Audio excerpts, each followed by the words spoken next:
Welcome everyone to my channel. In this video I'm going to show you how to get energy from the air, the atmosphere, cosmic, who knows where it comes from, doesn't matter. The most important thing is it's easy to obtain and you don't have to spend much money at all to get this free energy. So I will demonstrate. So this is a capacitor. Before I do that, I just want to make a quick say a quick thank you to all of my subscribers. Getting subscribers wasn't exactly my main goal. I'm not saying I wasn't paying attention to the subscriber list adding up, but my main goal here is to give people this information that you may not have otherwise been able to obtain. Just the nature of my sedentary lifestyle.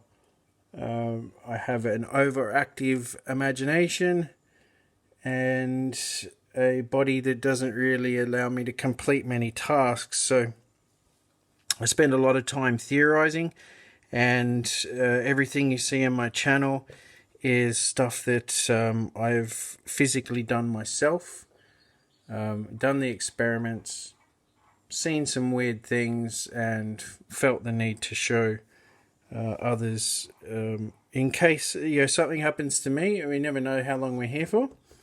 And I had this overwhelming feeling that all of the work that I've done and all of the things that I've discovered would be purely wasted.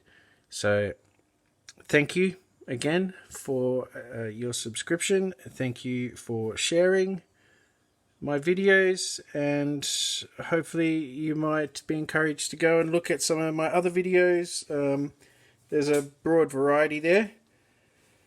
Okay, so we're going to use this homemade capacitor. This is a laminating sheet, an A4 laminating sheet, and I have cut out 2 pieces of alfoil sheet, your home kitchen alfoil, and they are obviously smaller than the full width of the sheet, and I tried to make them roughly similar in size. And so basically what I've done is I've laid down inside the laminating fold, inside the sheet, laminating sheet, I have placed one layer of foil, and then I've placed a piece of plastic made out of the same laminating material. I just cut off one sheet, slid it inside the laminating sheet for the A4, and then I have slid on top of that another piece of aluminium foil, then folded down the laminate sheet, and just before running it through the laminating machine, I have placed this copper, I believe it's used for lead lighting, stolen from my wife, thanks, much appreciated. And so I just laid that down. It's got like a self-adhesive, but I've laid that down on the 2 opposing sheets. So put the first sheet down, put this strip down on it, put the plastic down over it, put the second aluminium sheet down, the second strip on it, and then fold the last sheet of laminate, and then fed the whole thing through the machine. So this homemade capacitor, which probably costs less than $1, is easy to make, and then just to make it convenient space wise, I've just wrapped it up in in some electrical tape just to hold it in a cylindrical fashion, like a stereotypical capacitor may be. It's just easier for convenience. I can stand that up in that shape when it's wound up in a tube shape, whereas I previously would have had to have laid that flat. The higher you can get this sheet or this capacitor, the better off your circuit will work. So the other material I use is this. It's a composite. It's a board that's designed to go, as a backsplash. I see it in a lot of industrial uses as a wall sheeting, and the only reason why I chose to use it is because I realized at some point that under the paint there's a very, very thin layer of aluminium. And so we can sort of, if that will focus, we can sort of see there that we have a thin coating of paint, then a thin sheet of aluminium, then a layer of plastic, and then another layer of aluminium, and another coating of paint. Now, this makes a capacitor. I'm not sure if the people manufacturing this realize how dangerous this wall sheeting could be, but that's not my problem. So this was given to me, and I just taken advantage of the fact that it's a pre-made capacitor in essence. So those are the two materials. This one is the big capacitor plate is probably, or maybe 60 centimeters by 60 centimeters, 600 mil by 600 mil. This one is the size of an A4 sheet, being that it was made from A4 laminate. Alright, so I think this one will do around about the 80 volt mark when in the circuit, and this one between 60 and 70 volts. So, alright, on to testing. Just before I go on to show you the setup and testing, this is the arrangement of the capacitor. I've got that sitting on a dining room chair, which is sitting on my wife's dining room table, so this needs to be packed up before she gets home. We'll make this section quick. So basically that's just sitting on the chair, and the reason for that is to give it elevation to increase the potential voltage. Okay, so that's pretty straightforward. Let's short that out.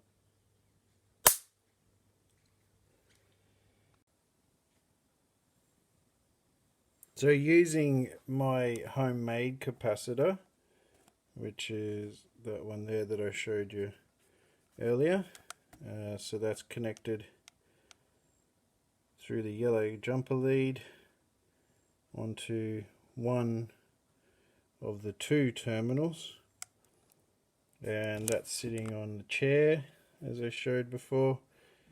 And with that homemade capacitor and the same setup as before, the green one going to the earth cable,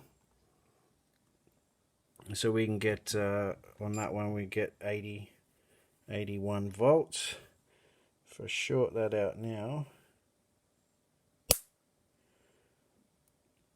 alright, and so what I'll do now is show you how this can be achieved just with the bare basics, or show you without all the capacitor and the rest of it what voltages we actually get in a normal setup.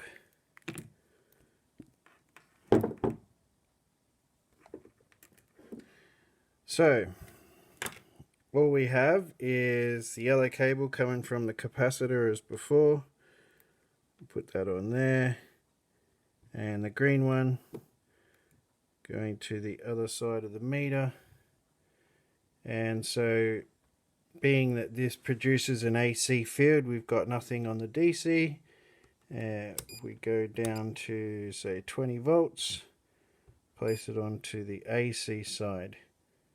So now we can see we get 4.6, 4.7 volts, and it's important to realize that when you're close to a circuit like this, that it is actually taking energy from you. So if I was to sit right beside this circuit while doing experimenting, which I have been doing, you can see that even just putting my hand over the cable, which is insulated, I can still increase those volts there. So you're getting incorrect readings if you're anywhere near your circuit, and you know, obviously sometimes that just cannot be avoided. See if I hold that negative side or the positive side. Basically, if I touch any cable, so that's insulated as well, but it will produce, it will change the actual initial voltage. So something I want to point out here to some people who are under the assumption that the light bridge, which is a diode chain, is giving them their power.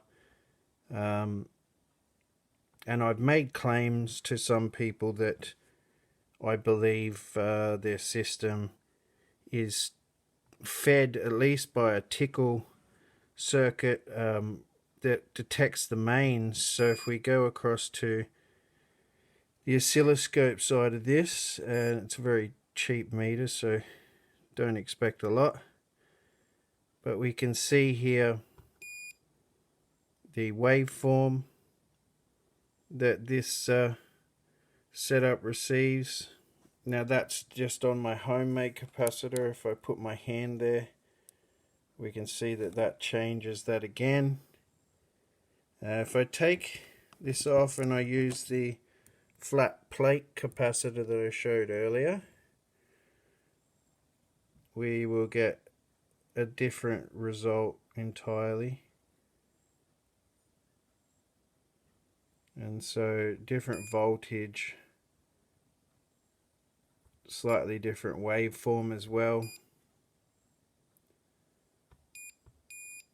So that's pretty straightforward. Now what we'll do is add in just the the full wave bridge rectifier, and we'll see what voltages come out here. Just before I do that, I'll point out, just here it says 0.048 kilohertz. Now that's what made me believe that it's picking up the mains electrical frequency, and I was made aware of that when I had a power outage here. So I had this circuit sitting beside me, the power just cut out, and then I was left with nothing. So I'm absolutely convinced, and I've gone out and isolated, turned off my mains supply, and it does the same thing every time I switch it off. I get absolutely no signal. So I'm 100% convinced that that signal is being read by the mains. So that's impressive in its own right, because all we've got in this setup is a homemade capacitor and this wire that goes into the ground, and that is positioned in the ground 10 meters away from the mains earth supply. However, it's still able to detect that. Alright, so now we'll go on to just the DC voltages with full wave bridge rectifier. Back in a second. Okay, so I have the full wave bridge rectifier. So I'm going to connect, we'll take that off there, and we'll place the capacitor line onto the AC side, and that would be that one.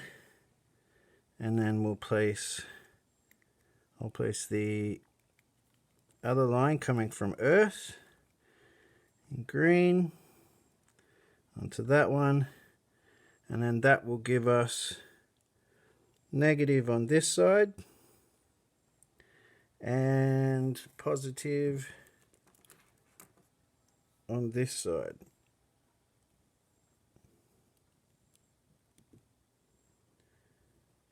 Okay, and you can see, even though that technically should be DC now that it's coming out of a full wave bridge rectifier, you can see that some of the AC frequency gets through, some of the AC signal. We can see this is the waveform here, and you can also see, if I zoom in a little, might make it a bit easier. We can also see that by placing it into a full wave bridge rectifier, we've doubled the frequency, 0.098 kilohertz. So that's interesting. Technically there shouldn't be any AC coming out of there, but clearly some of that is able to get through. So if we now switch over to the DC side, so we got 1.42 volts AC. If we switch to DC, so we have 3.9, say 4 volts in the DC side. So now if I were to touch the capacitor plate, we can still see that it has that increase effect. If I touch the earth side, it's not as good a situation in actual fact. It reduces the voltage there, and some of that energy is probably being blocked by me placing higher resistance there by touching that. So we can get 4.4 volts. Now if we connect in, there's no capacitor here, but now if we connect in our 12 volt supply, I'll grab another jumper lead, and we go from the outer casing on that supply, which is the negative, and we connect that to the capacitor plate, and then you'll see a massive jump in voltage. We might preempt that and go across to the 1000 volts. So we're sitting at 6-7 volts. Let's put that on now, and so we're instantly up to 85 volts DC just by attaching that negative line, which we can see does not actually use, if I place this meter here, and we've got that on the 200 mA section. If we go to that, so it's on the current measuring section, and we see there we've got no actual amperage going through. And I've tested the meters because I saw nothing. I was a bit curious and thought maybe the meter had broken, so I tested it in a conventional sense, and it measured perfectly. So then I put it back on this circuit, and we get nothing again. So that's that. So we got 5 volts. Yeah, we got no capacitor there, so no way of storing that energy. So 5 volts without this extra earth line, and 85 volts with it. So that's pretty much it. It's hard to imagine then that where's the power coming from? You know, it's clearly not coming through this single DC line, because that can't work in conventional electronics that way in the first place. What we can do is, what I'll do is I'll disconnect this. I'll put the capacitor setup back in place. We'll charge it up to, well, we'll start charging it up, and we'll measure this under the amp meter again, and to make sure that none of the points are actually transmitting any power. Back soon. So we can see now that we can get your 3.8 volts. It'll vary on the time of the day. Not a lot, but it does vary. You know, with sunlight hitting the panel, the aluminium, in essence, capacitor that I showed earlier, it'll have obviously a larger energy distribution, and you'll get a higher voltage. So what I want to point out now, with what I described before, that people under the assumption that the light bridge that I mentioned, that is in essence a diode chain, was responsible for capturing the energy, and a lot of these people are under the assumption that there's nothing or no influence coming from their mains system, which a lot of these people are connecting through the earth of the mains, and believing that there's no power distribution through the earth, and this will point out that that might not actually be the case. So what we've got here is a standard 12 volt 3 amp charger built for many different appliances, but that's just your standard 12 volt charger. So what I'm going to do is plug that into the watt meter here, and we'll see that it consumes power to a certain degree all on its own, not being plugged in. So here's its end, and we can see that it's consuming 0.2 of a watt. So later, when I demonstrate the extra power gain, you know that it's not coming from there, and I'll show you on another meter as well.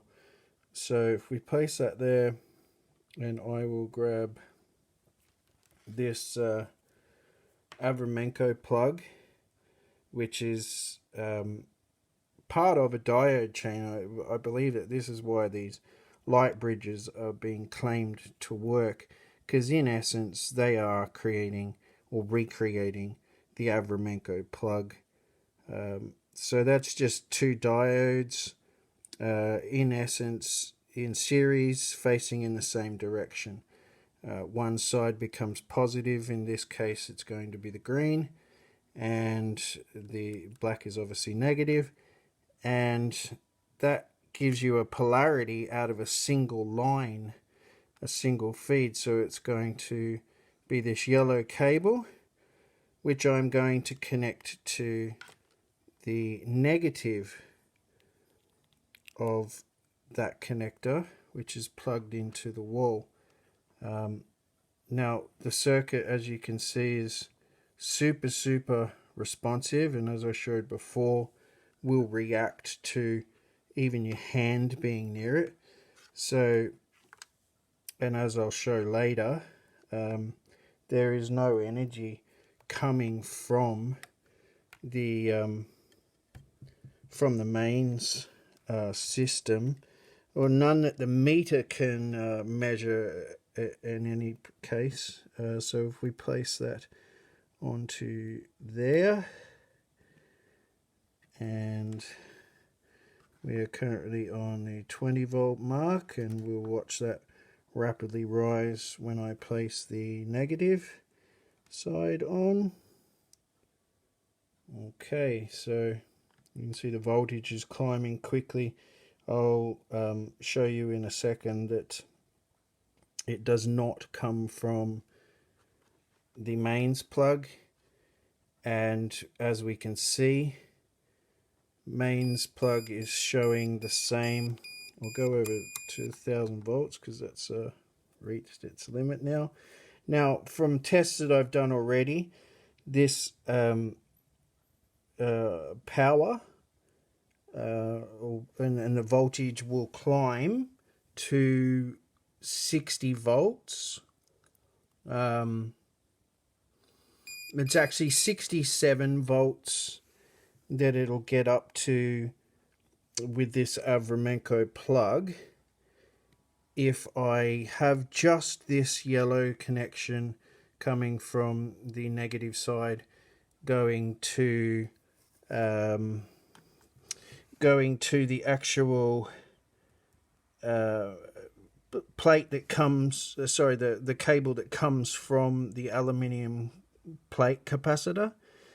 That'll get to, so yellow from earth to yellow from plate capacitor on the AC side will give you 60 volts DC, and when you use this Avraменko plug connecting to the to the capacitor itself, you will get 67 volts. So it's not a lot of an increase, but in some cases that'll be just the bit to make it what you need. And so knowing all these things are helpful. You can obviously, like I showed before, by touching the yellow lead there that comes from the capacitor plate, that will allow you to charge faster, but it's not really practical to sit there and wait for that charge to occur. If I zoom in on that, so we've got to 67 now. It sometimes I've seen it go a little bit higher, but not, not too much. It sort of likes to sit around that mark. So if we zoom in on that now, I turn off the torch here, the light, and that makes the screen all fuzzy. But what I'll do is I'll short out the connections here, and so that demonstrates that there's something really there. And now we can, we'll go back to the 20 mark and we watch it go up faster. It would help if I zoom back out. So you can see that going up, increasing in voltage again, storing the capacitor. So we've breached 20 volts. Switch it over to 1000. I can't put it on the 200 volt section on this meter. I blew up the track that connects to that 200 volt on that dial. I opened it up. It didn't look pretty on the inside. But the rest of the meter still works and gives me what I need. 36 volts for this meter is in DC is considered high voltage. So a little beep occurs and then this indicator pops up here on the screen. Just see if we can increase that light a little. There we go. So again, it doesn't take too long. I think from memory it was around about the 6-minute mark for that to get back, but we could probably even boot that at 50. There's a decent voltage there, and that'll just keep repeating. Obviously, different capacitors might be more suitable. This capacitor I'm using purely because it has a high voltage and relatively low UF.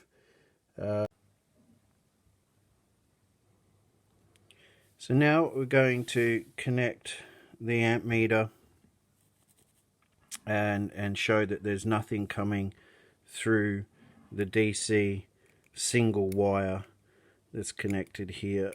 Well, there we go, is connected there. So we have our voltage, 80 volts.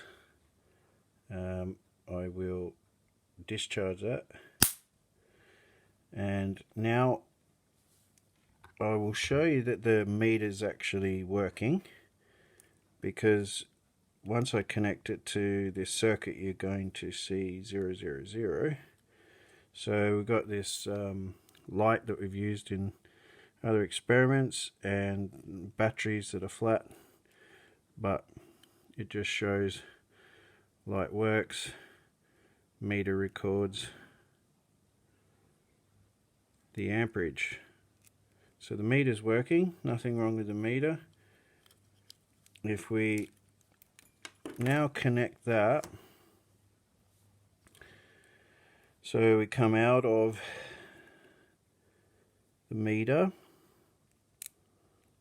and we're trying to ascertain if there's any power going from this negative line. So we'll place that on there, and now we'll place that on the meter, onto the capacitor side, and as we can see there's no amperage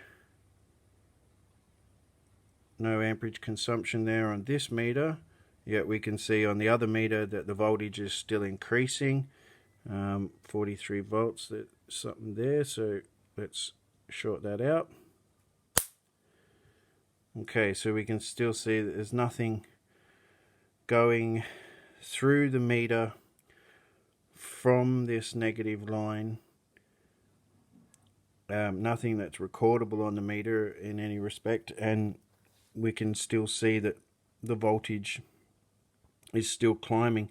If I was to remove this this line from the negative line here, you'll see the voltage will start to decrease on this meter here. If I short it out, it shouldn't increase. So there's no power coming through there, but if we connect this again and we see that the meter here shows there's no power being transferred, however the voltage starts to increase again. So power is going through there, but it's not registered on the meters. So now if we were to take a different position and see, you know, there's just nowhere where I can connect this and demonstrate power coming through to the system. So I don't believe it takes power from this system, but I believe it uses it as a some sort of like a tickle circuit where it stimulates the movement of electrons. Could be completely wrong, but you know, I think proof's in the pudding there. What you choose to do with, you know, that 80 odd volts, which in my opinion is being obtained for free, unless of course the meters aren't registering it, but it's real, it's free, and it's up to you to decide whether you're interested in that. Right, thank you for watching. Please like, share and subscribe. If you need any more information regarding the homemade capacitor or anything like that, just you know, make a comment there and ask your question. I'll see if I can answer it for you. Thank you very much. Have a nice day.